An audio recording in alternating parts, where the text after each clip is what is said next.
ജോസഫിലേക്ക് എത്തുമ്പോൾ ഈ ഫ്രാൻസിന്റെ ചില്ലറ പരിക്ക് പ്രശ്നങ്ങൾ അത് ദശാംശ കഴിഞ്ഞ ദിവസം മാധ്യമങ്ങളിൽ മുന്നിലെത്തിയപ്പോഴും അദ്ദേഹം പറഞ്ഞത് ഗുരുതരമല്ല, പക്ഷെ ചെറിയ എന്താ പറയുക പുറംവേദന പോലുള്ള അല്ലറ ചില്ലറ പരിക്കുകൾ പലതും അലട്ടുന്നുണ്ട് പലരെയും. അതിൽ ഉപമെക്കാനുണ്ട്, ഷുവാമിനി ഉണ്ട്.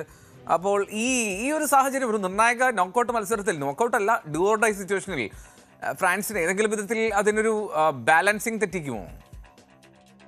പരിക്കുകൾ, പ്രത്യേകിച്ചും ഈ നിസാര പരിക്കുകൾ, അത് നിസ്സാരമാണെന്ന് തോന്നി അവരെ കളത്തിൽ ഇറക്കിയാലും പ്രശ്നമാണ്. അത് മുഴുവൻ പൂർത്തിയാക്കാൻ പറ്റിയില്ലെങ്കിൽ, പ്രത്യേകിച്ചും ഇങ്ങനെ നോക്കൌട്ട് മത്സരങ്ങളിൽ, സെമി ഫൈനൽ പോലുള്ള മത്സരത്തിൽ എക്സ്ട്രാ ടൈമിലേക്കൊക്കെ പോകുമോ, അപ്പോൾ എത്ര സബ്സ്റ്റിറ്റ്യൂഷൻ ഉപയോഗിക്കാൻ പറ്റും, അങ്ങനെ ടാക്ടിക്കൽ ആയിട്ടുള്ള ചേഞ്ചുകൾ വരുത്തേണ്ടി വരുമോ, അങ്ങനെയുള്ള ചിന്തകളൊക്കെ വരാം. അപ്പൊ നമ്മൾ ക്വാർട്ടർ നോക്കുകയാണെങ്കിൽ ഷുവാമനി ഇതേ പരിക്ക് കാരണം അത്ര ഫിറ്റ് അല്ലായിരുന്നു. അതുകൊണ്ടാണ് മനു കോണയ്ക്ക് തുടർച്ചയായിട്ട് അവസരം നൽകിയത്. ആ അവസരം രണ്ട് കൈ നീട്ടി മനു കോണെ സ്വീകരിച്ചു. അദ്ദേഹം വളരെ ഭംഗിയായിട്ട് തന്നെ കളിച്ചു. റിക്കവർ ചെയ്യുന്നതിലും മികവ് കാണിച്ചു, ഡിസ്ട്രിബ്യൂട്ട് ചെയ്യുന്നതിലും ഡ്രിബിൾ ചെയ്യുന്നതിലും ഷീൽഡ് ചെയ്യുന്നതിലൊക്കെ നല്ല മികവ് കാണിച്ചു. അപ്പൊ അതുകൊണ്ട് മിഡ്ഫീൽഡിൽ ആ സെൻട്രൽ ഏരിയയിൽ ഡിഫൻസീവ് മിഡ്ഫീൽഡറുടെ റോളിൽ അത്ര കൺസേൺ ഇല്ല. പക്ഷേ എംബാപ്പയ്ക്ക് പകരക്കാരൻ അവിടെ ഇല്ല. നമ്മൾ മറ്റേറ്റയെ കുറിച്ച് എന്തൊക്കെ പറഞ്ഞാലും ഒരിക്കലും അവിടെ എംബാപ്പയ്ക്ക് പകരമാവില്ല. അതുപോലെ ഉപമെക്കാനോ ഈ ലോകകപ്പിൽ ഏറ്റവും അധികം ഇന്റർസെപ്ഷൻ നടത്തിയിട്ടുള്ള താരമാണ്. അപ്പോൾ എതിരാളികളുടെ നീക്കം മുൻകൂട്ടി മണത്ത് കണ്ടറിഞ്ഞ് അത് പന്ത് തിരിച്ചെടുക്കുന്ന ഒരു താരമാണ് ഡയോട്ട് മെക്കാനോ. അപ്പോൾ ഉപമെക്കാനോ പോലെ ഡിഫൻസിൽ പൊതുവെ പ്രീമിയർ ലീഗ് കൂടുതൽ കാണുന്ന ആൾക്കാരെ കൊണ്ട് എല്ലാവരും സാലിബ എന്ന് പറയുന്നുണ്ടെങ്കിലും അതിനേക്കാളൊക്കെ ഒരുപടി മേലെയാണ് ഉപമെക്കാനോ. ഉപമെക്കാനോ ഇല്ല എങ്കിൽ അതിന്റെ ക്ഷീണം ഉണ്ടാവും. അതുകൊണ്ട് തന്നെ ഫ്രാൻസിന്റെ ഡിഫൻസിൽ ഇതുവരെ 2 ഗോളേ വഴങ്ങിയിട്ടുള്ളൂ. അതിന്റെ ഒരു പ്രധാന കാരണം ഉപമെക്കാനോയാണ്. അപ്പൊ ഉപമെക്കാനോ അത് മുളയിലേ നുള്ളും എതിരാളികളുടെ നീക്കങ്ങൾ. സ്പെയിൻ പോലെ പൊസഷൻ വെച്ച് കളിക്കുന്ന ഒരു ടീമിനെ ഇന്റർസെപ്റ്റ് ചെയ്തെടുക്കുന്ന ഒരാളുണ്ടെങ്കിൽ, എതിരാളികളുടെ നീക്കം മുൻകൂട്ടി കാണുന്നുണ്ടെങ്കിൽ, അതുകൊണ്ട് ഉപമെക്കാനോയുടെ ഫിറ്റ്നസും എംബാപ്പയുടെ ഫിറ്റ്നസും വളരെ ഇമ്പോർട്ടന്റ് ആണ്. ആകെ ഷുവാമിനിക്ക് പകരക്കാരനുണ്ട് എന്ന് കഴിഞ്ഞ മത്സരത്തിൽ തെളിയിച്ചത് കൊണ്ട് അതത്ര കൺസേൺ ആവില്ല. റൈറ്റ്. ഞാൻ എബിനോസിലേക്ക് എത്തുമ്പോൾ അവിടെ ആ ഒരു എന്താ പറയുക എല്ലാവരുടെയും $1 മില്യൺ ക്വസ്റ്റ്യൻ ആണ് ഈ ലാമിൻ യമാൽ വേഴ്സസ് എംബാപ്പെ. അപ്പോൾ അതിൽ എംബാപ്പെ ഇങ്ങനെ തുടരെ ഗോൾ അടിക്കുന്നു. യമാലാണെങ്കിൽ കഴിഞ്ഞ ദിവസങ്ങളിൽ അദ്ദേഹത്തിൻ്റെ ക്ലാസ് ഇങ്ങനെ ഓരോ ദിവസവും കൂട്ടി തേച്ചുമിനുക്കി കൊണ്ടുവരികയാണ് ലോകകപ്പ് വേദിയിൽ. അപ്പോൾ ഗോൾ സ്കോറിംഗ് ചാൻസസ് കൂടുതൽ സാധ്യത ആർക്കാണ്? സ്വാഭാവികമായിട്ടും എംബാപ്പെ എന്ന് പറയും, എങ്കിൽ പോലും ഞാൻ ചോദിക്കുന്നത് ലാമിൻ യമാലിൻ്റെ ഒരു ഗോൾ സ്കോറിംഗ് സാധ്യത ഇല്ലേ എന്ന്. തീർച്ചയായിട്ടും ഇന്നത്തെ മത്സരത്തിൽ ഏറ്റവും നിർണായകം എന്ന് പറയുന്നത് ലാമിൻ യമാലിന്റെ ഒരു പെർഫോമൻസ് തന്നെയാണ്. നമുക്ക് എംബാപ്പെ അറിയാലോ, ഓൾറെഡി അദ്ദേഹം ഗോൾ സ്കോർ ചെയ്ത് അദ്ദേഹത്തിന്റെ ആ ഒരു കഴിവ് തെളിയിച്ചു കഴിഞ്ഞു. പക്ഷെ നമ്മുടെ ഗോൾ കീപ്പർ, സ്പെയിന്റെ ഗോൾ കീപ്പർ മറ്റുള്ള ഗോൾ കീപ്പർമാരെ പോലെ പെട്ടെന്ന് കീഴടങ്ങുമെന്ന് തോന്നുന്നില്ല.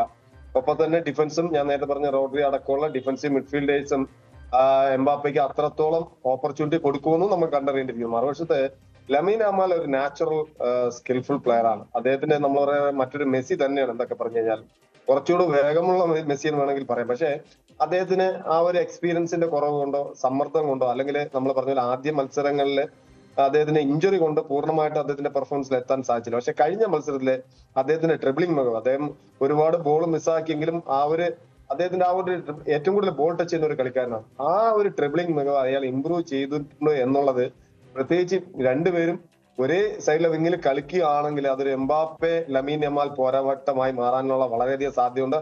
അതുപോലെ തന്നെ ഞാൻ നേരത്തെ പറഞ്ഞ പോലെ ലാമിൻ യമാലെ പോലെ ഒരു കളിക്കാരൻ ഗോൾ സ്കോർ ചെയ്യാൻ എപ്പോഴും ആഗ്രഹിക്കുന്നതാണ്. അത് ചിലപ്പോൾ ഈ മത്സരത്തിലാണെങ്കിൽ ഫ്രാൻസിന് ഏറെ ബുദ്ധിമുട്ടേണ്ടി വരും. ജോസഫെ, ഈ മൈഗ്നൻ എന്ന ആ ഫ്രഞ്ച് ഗോൾ കീപ്പറെ കൂടി എന്ന് പറഞ്ഞ് നമുക്ക് ഇവിടെ പൂർത്തിയാക്കാമെന്ന് തോന്നുന്നു. കാരണം ഉനൈ സിമോണാണ് മറുവശത്ത്. അയാളുടെ ഒരു പ്രകടനം അത് ശ്രദ്ധേയമാണ്. മൈഗ്നനും മോശമല്ല എങ്കിൽ പോലും.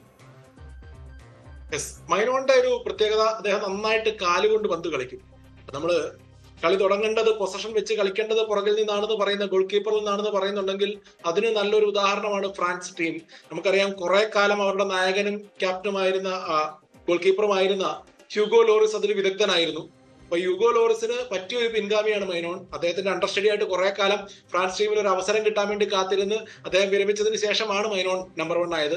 അപ്പോൾ അതിനുശേഷം നമ്മൾ നോക്കുകയാണെങ്കിൽ ഈ ലോകകപ്പിൽ നോക്കുകയാണെങ്കിൽ ചില അവസരങ്ങളിൽ എത്ര കാമായിട്ടാണ് പുള്ളി ബോക്സിന് പുറത്ത് വന്ന് പന്ത് റിസീവ് ചെയ്ത് കളിച്ചു പോകുന്നത്. അത് മിക്കപ്പോഴും എതിരാളികളുടെ ആക്രമണമൊക്കെ ഇന്റർസെപ്റ്റ് ചെയ്തിട്ടാണ് ഇത് ഒന്നും സംഭവിക്കാത്ത രീതിയിൽ പന്തെടുത്ത് കളിച്ചു പോകുന്നത്. അപ്പൊ അതൊരു കോൺഫിഡൻസ് ഡിഫൻസിന് മൊത്തം നൽകും. അത് തന്നെ ഹൈലൈൻ കളിക്കാൻ കുറച്ചുകൂടെ പ്രേരിപ്പിക്കുകയും ചെയ്യും. പ്രത്യേകിച്ചും പൊസഷൻ കളിക്കുന്ന സ്പെയിനെ എത്ര ചുരുക്കാമോ, അവർക്കുള്ള സ്പേസ് എന്തുമാത്രം നിഷേധിക്കാമോ അത്രയും അഡ്വാൻറ്റേജ് ആയിരിക്കും ഫ്രാൻസിന്. അപ്പൊ അതുകൊണ്ട് ഹൈലൈൻ കളിക്കാനായിട്ട് അത് പ്രേരിപ്പിക്കും.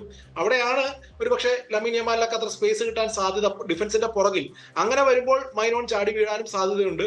അതുകൊണ്ട് തന്നെ ഗോൾ കീപ്പർ ഞാൻ ശരിക്കും പറയുകയാണെങ്കിൽ ഉണായ് സിമോനെ ശരിക്കും പരീക്ഷിച്ചിട്ടില്ല എന്ന് പറയും.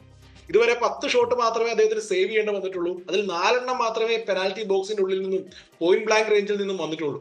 അപ്പോൾ അങ്ങനെ നോക്കുകയാണെങ്കിൽ മൈനോൺ കുറച്ചുകൂടെ ഒക്കെ പരീക്ഷണം നേരിട്ടൊരു ഗോൾ കീപ്പറാണ്. അതുകൊണ്ട് തന്നെ അദ്ദേഹത്തിന്റെ പ്രകടനം ഒരുപക്ഷെ ഇന്നായിരിക്കും അദ്ദേഹം ശരിക്കും ലോകത്തിന് കാണിക്കാൻ പോകുന്നത്, ഞാൻ ഈ സ്റ്റേജിൽ ബിലോങ് ചെയ്യുന്നു, നിങ്ങൾ എന്നെ എഴുതി തള്ളണ്ടാന്ന്. Okay, right. എന്താണെങ്കിലും എബിൻ, ഒറ്റൊരു കാര്യം, കഴിഞ്ഞ ലാസ്റ്റ് നമ്മൾ ഇരുന്നപ്പോൾ പ്രഡിക്ഷൻ ചോദിച്ചു, വളരെ കറക്റ്റായിട്ട് പ്രഡിക്റ്റ് ചെയ്ത് സ്കോർ കാർഡ് 2-1 കൃത്യമായി പറഞ്ഞു എബിൻ. എന്താണ് എബിൻ്റെ ഇന്നത്തെ ഒരു സ്കോർ കാർഡ് പ്രഡിക്ഷൻ? നമുക്ക് നോക്കാം ഇന്നുകൂടെ ശരിയാവുമെന്ന്. അല്ല, ഞാൻ പറഞ്ഞല്ലോ, ഞാൻ പലപ്പോഴും മുംബൈയും പ്രെഡിക്റ്റ് ചെയ്ത് ഏകദേശം സക്സസ്ഫുൾ ആയിട്ടുണ്ട്. നമുക്ക് മനസ്സിന് പൂർണ്ണ ബോധ്യം ഉണ്ടാവണം ആ മത്സരത്തിൽ ഇന്ന റിസൾട്ട് ഉണ്ടാവുന്നത്. അതുകൊണ്ട് തന്നെ ഒരു പ്രഡിക്ഷൻ, പ്രത്യേകിച്ച് ഞാൻ ഈ വേൾഡ് കപ്പ് സ്റ്റാർട്ട് ചെയ്യുമ്പോൾ തന്നെ ഫ്രാൻസ് സ്പെയിൻ ഫൈനൽ പ്രവചിച്ച ഒരാളാണ്. പക്ഷെ അൺലക്ലി അവർ രണ്ടുപേരും ഒരേ സൈഡിലുള്ള ഒരു മേഖലയിലാണ് പൂളിൽ പെട്ടത് കൊണ്ട് മാത്രം അവര് സെമി ഫൈനലിൽ കളിക്കേണ്ടി വന്ന ഒരു ടീമാണ്. അപ്പൊ സ്വാഭാവികമായിട്ടും ഞാനൊരു അഡ്വാൻറ്റേജ് ഫ്രാൻസിന് നൽകുന്നുണ്ടെങ്കിൽ പോലും സ്പെയിനിന്റെ പോരാട്ട വീര്യത്തെ നമ്മൾ എഴുതറാൻ കഴിയില്ല. അതുകൊണ്ട് തന്നെ ഒരു പ്രവചനത്തിന് ഞാനിവിടെ ഒരുക്കമല്ല. ഓക്കെ, കുഴപ്പമില്ല. കാരണം ഒപ്പത്തിനൊപ്പമുള്ള പോരാട്ടമാണ് സ്പെയിനും ഫ്രാൻസും. Thank you so much Joseph George and Ebin Rose for joining. ഫുട്ബോളും രണ്ടുപേരും സൂചിപ്പിച്ച പോലെ ഇതൊരു തീപാറും പോരാട്ടമാണ്.